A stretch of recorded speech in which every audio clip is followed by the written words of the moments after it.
Hello dear student, welcome YouTube channel. Daily current অ্যাফেয়ার্সের 44 number ক্লাসে সকলকে স্বাগত। আমরা বিগত 43টি ক্লাস ধরে কারেন্ট অ্যাফেয়ার্স প্রোভাইড করে আসছি। আগত পরীক্ষাগুলিতে যদি কারেন্ট অ্যাফেয়ার্স ফর্ম পেতে চাও তাহলে অবশ্যই আমাদের এই ক্লাসটি সবাই ফলো করো, এবং নতুন যারা চ্যানেলে এসছো তারা অবশ্যই চ্যানেলটি সাবস্ক্রাইব করে দাও।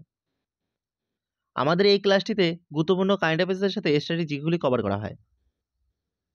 আশা করি আজকের ক্লাসটি সকলে ভালো লাগবে।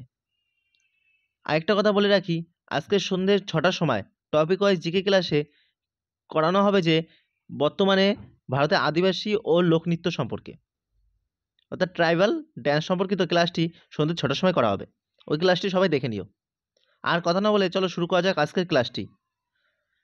আর হ্যাঁ, কালকে রাত্রেই প্রকাশিত হয়েছিল RRB ALP exam 2024 city intimation লিঙ্কটি। ওই ক্লাসটিও প্রোভাইড করা হয়েছে। যদি কারোর আরআরবি এএলপি এক্সাম থেকে থাকে তাহলে সে ওই ক্লাসটি দেখে নাও যে কীভাবে তোমরা সিটি ইন্টিমেশনটি চেক করবে। চলো এবার শুরু করা যাক আজকের ক্লাসটি।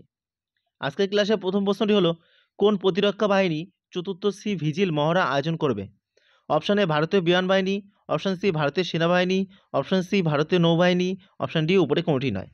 সঠিক উত্তরটি হলো অপশন সি, ভারতীয় নৌবাহিনী চতুর্থ সি ভিজিল মহড়া আয়োজন করবে। ভারতীয় নৌবাহিনী 20 থেকে 21শে নভেম্বর 2024 চতুর্থ সাগর ভিজিল অনুশীলনটি আয়োজন করবে। 2018 সালে ভারতীয় নৌবাহিনীর নেতৃত্বে সাগর ভিজিল অনুশীলনটি শুরু হয়েছিল। এবারে এই সম্পর্কিত আরও কিছু তথ্য দেখো। এটি প্রতি 2 বছর অন্তর অনুষ্ঠিত হয়। 6টি মন্ত্রণালয় এবং 21টি সংস্থা চতুর্থ সংস্করণে অংশগ্রহণ করবে। এর উদ্দেশ্য কি? এর উদ্দেশ্য হলো সামুদ্রিক নিরাপত্তা সম্পর্কে উপকূলীয় জনগোষ্ঠী যেমন জেলে, উপকূলীয় জনসংখ্যা ইত্যাদির মধ্যে সচেতন তৈরি করা। এবার দেখে না 2 নম্বর প্রশ্ন, কোন রাজ্য বা কেন্দ্রশাসিত অঞ্চলে ঝিরি মেলার আয়োজন করা হয়েছে? Option A Ladakh, option B Himachal Pradesh, option C Sikkim, option D হলো জম্মু কাশ্মীর। সঠিক উত্তরটি হলো অপশন ডি জম্মু কাশ্মীর। জম্মু কাশ্মীরে ঝিরি মেলা আয়োজন করা হয়েছে। 14 নভেম্বর জম্মু কাশ্মীরের জম্মু জেলার ঝিরি গ্রামে শুরু হয়েছে 10 দিনের ঝিরি মেলা। এটি উত্তর ভারতের বৃহত্তম একটি কৃষক মেলা। এই মেলা 16 শতকের ডোগরা বীর এবং বিপ্লবী ও সৎ কৃষক বাবা জিত্ত সর্বোচ্চ আত্মত্যাগের সাথে জড়িত রয়েছে এই মেলাটি। যেহেতু এখানে মেলার কথা এসছে তাই আমরা অ্যাবাউট অফ দ্য টপিকে দেখে নেব যেহেতু জম্মু কাশ্মীরের কথা এসছে তাই অ্যাবাউট অফ দ্য টপিকে দেখে নেব আমরা জম্মু কাশ্মীর সম্পর্কিত কিছু কারেন্ট অ্যাফেয়ার্স। জম্মু ও কাশ্মীরের বিধানসভার স্পিকার হিসেবে নির্বাচিত হয়েছেন আব্দুল রহিম রাথার। জম্মু ও কাশ্মীর ও লাদাখ হাইকোর্টের প্রধান বিচারপতি হিসেবে কে নিযুক্ত হয়েছেন? তাসি রাবাস্তান।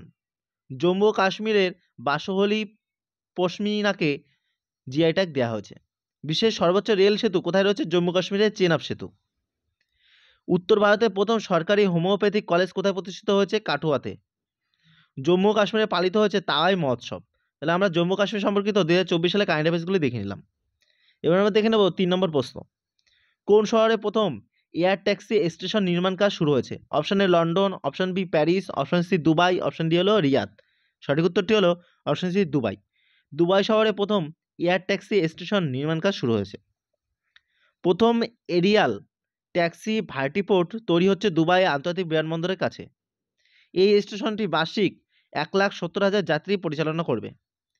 এই স্টেশন থেকে ফ্লাইট পরিষেবা 2026 সাল থেকে শুরু হবে বলে মনে করা হচ্ছে। এবার দেখো আজকের থাম্বনেলের প্রশ্নটি, ডোমিনিকা দেশ সম্প্রতি ভারতের কাকে সর্বোচ্চ জাতীয় সম্মান প্রদান করেছে? অর্থাৎ ডোমিনিকা দেশের সর্বোচ্চ জাতীয় সম্মানটি ভারতের কাকে প্রদান করা হয়েছে? Option A Droupadi Murmu, option B Narendra Modi, option C Amit Shah, option D হলো জয়শঙ্কর। সঠিক উত্তরটি হলো অপশন বি নরেন্দ্র মোদী।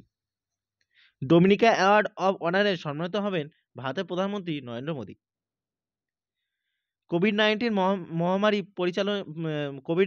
মহামারী চলাকালীন ডোমিনিকাতে অবদান রাখার জন্য এবং ভারত ও ডোমিনিকার মধ্যে অংশীদারিত্ব জোরদার করার জন্য প্রধানমন্ত্রী নরেন্দ্র মোদীকে এই সম্মানটি দেওয়া হয়েছে।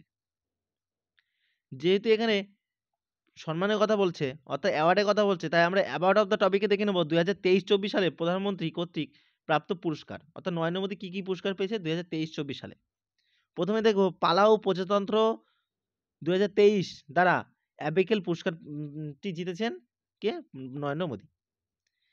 ক্যাম্পানিয়ন of the order of Fiji 2023, অর্থাৎ ফিজি দেশ থেকে ফিজি সর্বোচ্চ order companion of the order of Fiji এটি পুরস্কারটি পেয়েছেন।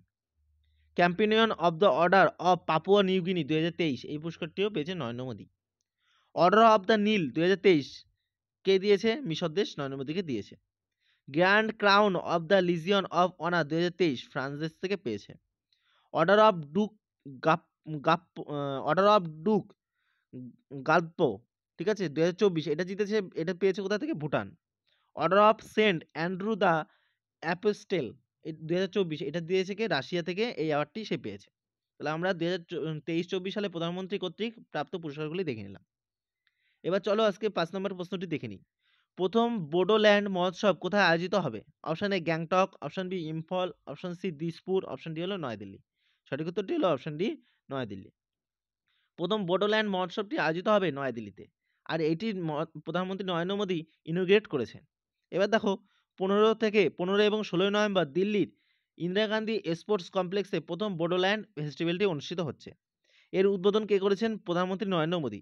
এর উদ্দেশ্য কি?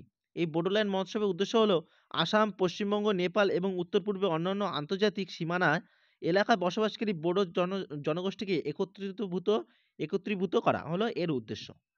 এবার দেখো আরও কিছু তথ্য দেখো। থিম অফ দ্য ফেস্টিভ্যাল, অর্থাৎ এই মেলার বা মহোৎসবের থিমটা কি? Piece and harmony for a prosperous India, এটা হলো এর থিম।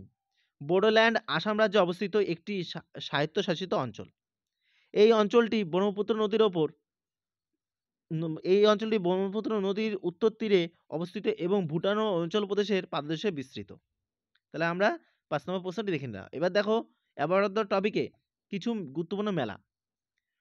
পরিপালি গজ মেলা, বিষ্ণু, যেটা মালায়ালাম নববর্ষ বলে, এই মেলাটি কেরালা রাজ্যে হয়ে থাকে। এরপর দেখো তাওয়াং উৎসব, অন্ধ্রপ্রদেশ রাজ্য।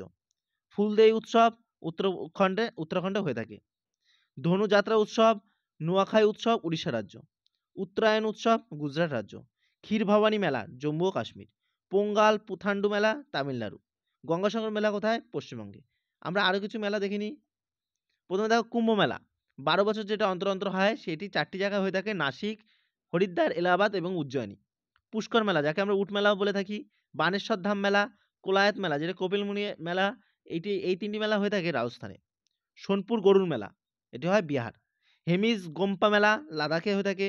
অম্বুবাসী মেলা আসাম। সুরাজকুণ্ড হস্তশিল্প মেলা হয়ে থাকে হরিয়ানা রাজ্যে। তাহলে আমরা গুরুত্বপূর্ণ মেলাগুলি দেখে নিলাম। যদি আমাদের এই ক্লাসটি হেল্পফুল মনে হয় তাহলে অবশ্যই একটা লাইক এবং সাবস্ক্রাইব করে দিও। এবার দেখো 6 নম্বর প্রশ্নটি। কোন কোম্পানি বিশ্বের সবচেয়ে স্থিতিশীল অ্যালুমিনিয়াম কোম্পানি হয়ে উঠেছে? Option A Emirates, option B Kaiser aluminium, option C Hindalco, option D হলো Bharat aluminium.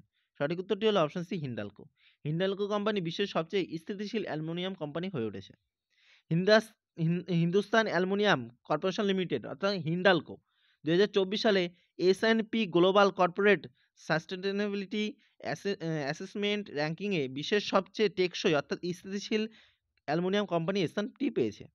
Hindustan aluminium corporation limited 1958 সালে আদিত্য বিড়লা গ্রুপ দ্বারা প্রতিষ্ঠিত হয়েছিল। এবার দেখো আজকে 7 নম্বর প্রশ্ন। ইন্ডিয়ান অয়েলের নতুন চেয়ারম্যান কে হয়েছে? Option A Harshvardhan Agarwal, option B Praveena Rai, option C Arvind Singh Sahani, option D হলো এস পরমেশ। সঠিক উত্তরটি হলো option C Arvind Singh Sahani Indian অয়েলের নতুন চেয়ারম্যান হিসেবে নিযুক্ত হয়েছে। ইন্ডিয়ান অয়েল কর্পোরেশন লিমিটেড অর্থাৎ IOCL এটি 1959 সালে 30 জুন প্রতিষ্ঠিত হয়েছিল। এটি ভারতের একটি তেল উৎপাদনকারী কোম্পানি। যেহেতু এখানে নিয়োগের কথা এসেছে তাই আমরা অ্যাবাউট অফ দ্য টপিকে দেখে নেব 2024 সালে গুরুত্বপূর্ণ কিছু নিয়োগ। বিকাশ লাখেরা আসাম রাইফেলের ডিজি হিসাবে অর্থাৎ ডাইরেক্টর জেনারেল বা মহাপরিচালক হিসাবে নিযুক্ত হয়েছেন।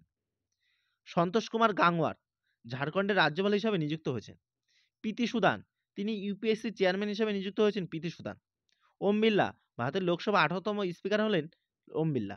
রাহুল গান্ধী লোকসভার বিরোধী দলনেতা হলেন রাহুল গান্ধী। অমিতাভ চৌধুরী এক্সিস ব্যাংকের MD ও CEO হিসাবে নিযুক্ত হয়েছেন অমিতাভ চৌধুরী। ডক্টর নীনা মালহোত্রা তিনি সুইডেনের রাষ্ট্রদূত হিসাবে নিযুক্ত হয়েছেন। বিচারপতি সঞ্জীব খান্না ভারতের 51তম বিচারপতি হিসাবে নিয়োগ হয়েছেন সঞ্জীব খান্না এবং তিনি 11ই নভেম্বর শপথ গ্রহণ করেছেন। বিক্রমদেব দত্ত তিনি কয়লা মন্ত্রণালয়ের সচিব হিসাবে নিয়োগ হয়েছেন। রাজেশ কুমার সিং নতুন প্রতিরক্ষা সচিব হলেন রাজেশ কুমার সিং। তাহলে আমরা গুরুত্বপূর্ণ নিয়োগগুলি দেখে নিলাম। এবার আমরা চলে যাবো আজকে শেষ প্রশ্নে। রাজা শঙ্কর সাহু ও রঘুনাথ সাহু মুক্তিযোদ্ধা জাদুঘর উদ্বোধন করা হচ্ছে কোন রাজ্যে? Option A Madhya Pradesh, option B Rajasthan, option C Jharkhand, option D হলো কর্ণাটক। সঠিক উত্তরটি হলো অপশন এ মধ্যপ্রদেশ। মধ্যপ্রদেশ রাজ্যে রাজা শঙ্কর সাহু ও রঘুনাথ সাহের মুক্তিযোদ্ধা জাদুঘরটি উদ্বোধন করা হয়েছে। এবার দেখো 15ই নভেম্বর জাতীয় আদিবাসী গৌরব দিবস উপলক্ষে মধ্যপ্রদেশের দুই আদিবাসী স্বাধীনতা সংগ্রামী জাদুঘরটি উদ্বোধন করা হয়েছে। তো ডিয়ার স্টুডেন্ট, এই ছিল আজকে কারেন্ট অ্যাফেয়ার্সের ক্লাসটি। যদি ক্লাসটি হেল্পফুল মনে হয় তাহলে অবশ্যই ভিডিওটি লাইক এবং সাবস্ক্রাইব করে দিও আর সকল বন্ধুদের মধ্যে শেয়ার করে দিও। আর ধন্যবাদ সবাইকে ক্লাসটি সম্পূর্ণ দেখার জন্য।